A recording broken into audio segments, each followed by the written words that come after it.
আমি প্রয়োগ করে দেব। এটার মান ছিল কত? √6 স্কোয়ার মাইনাস √5 স্কোয়ার, এইভাবে। আবার এখানেও এটার মান ছিল √6 স্কোয়ার প্লাস √5 স্কোয়ার। আমরা 3 নিলাম, রুট স্কোয়ারে কাটলে কত হইল? 6 মাইনাস 5। আর এখানে হলো রুট স্কোয়ারে কাটলে কত হয়? 6। এখানে রুট স্কোয়ারে কাটবে, রুট স্কোয়ারে কাটবে, এখানে রুট স্কোয়ারে কাটবে, এখানে রুট স্কোয়ারে কাটবে, তাহলে হইল কত? 3 ইন্টু 6 থেকে 5 বাদ দিয়ে যদি আমরা কত হবে? 1 হবে, গুণ 6 আর 5 যোগ করলে কত? আমরা লিখবো এরকম 11, কত? 11। 3 11 কত হবে? 33। এই আনসার হয়। এটা আমরা RHS লিখবো। কি লিখবো? RHS।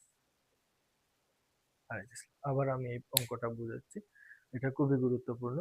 আমরা দেখি এই সূত্র প্রশ্নটা এরকম ছিল, m plus n equal to √6, m minus n equal to √5 হলে দেখাও যে 24mn into m square plus n square equal two হলো 33।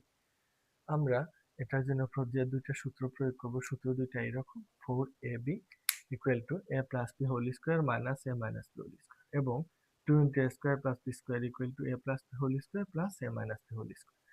এই সূত্রটার প্রয়োগের জন্য আমি নিয়ে নিলাম প্রথমে, এটা দেওয়া আছে বলে কি নিলাম? দেওয়া আছে m plus n equal to √6, m minus n equal to √5। LHS লিখলাম 24mn into m square plus n।